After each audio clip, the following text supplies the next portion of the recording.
દેશ વિદેશની ખબરો સાથે નજર કરીશું એઆઈ એન્કર આસ્થાની।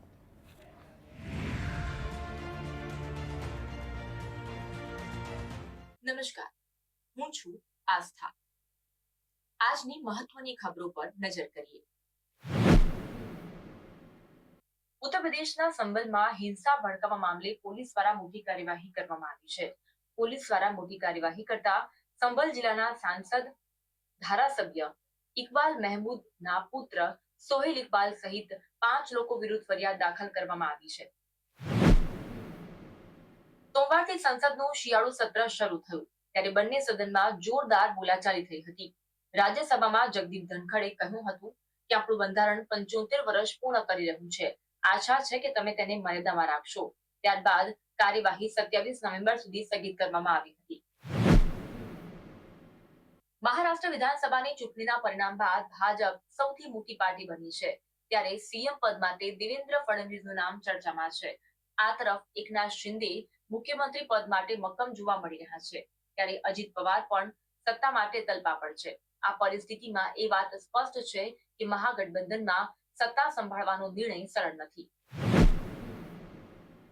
સંસદનું શિયાળુ સત્ર 25 નવેમ્બરે શરૂ થયું। જો કે લોકસભામાં હંગામાના કારણે લોકસભાની કાર્યવાહી 27 નવેમ્બર સુધી સ્થગિત કરી દેવામાં આવી હતી।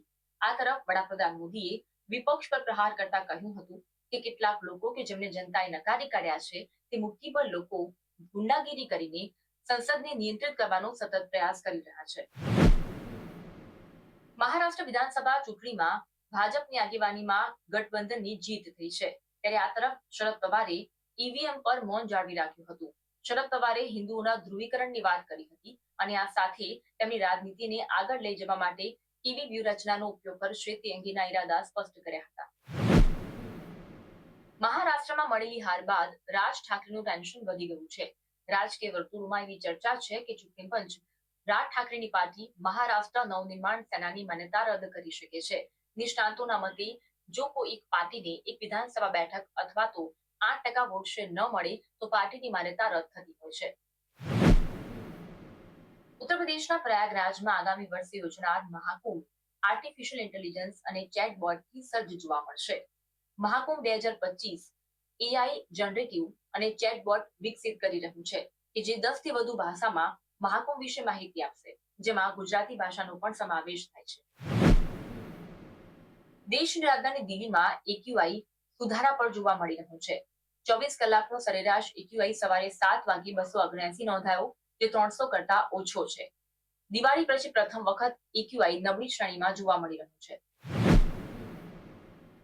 ભારતના મુખ્ય ન્યાયાધીશ ડીવાય ચંદ્રચૂડ રિટાયર થયા બાદ તેમની ભૂમિકા વિશે સતત ચર્ચાઓ થતી રહેતી હોય છે।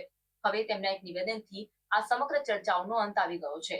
મીડિયા એજન્સીના કોન્ક્લેવમાં તેમણે નિવેદન આપતા કહ્યું હતું કે તેઓ રાજકારણમાં નહીં જોડાય। ઉત્તરાખંડના ઋષિકેશમાં રવિવારે અકસ્માત સર્જાયો હતો। આ અકસ્માતમાં ઉત્તરાખંડ ક્રાંતિ દળના અધ્યક્ષ ત્રિવેન્દ્રસિંહ પંવર સહિત 2 લોકોના મોત થયા હતા, જ્યારે અકસ્માતમાં એક વ્યક્તિ ઘાયલ થયો હતો। આભાર। આવી જ ખબરો સાથે ફરી મળીશું આવતીકાલે રાત્રે 9 વાગે એઆઈ એન્કર આસ્થા સાથે।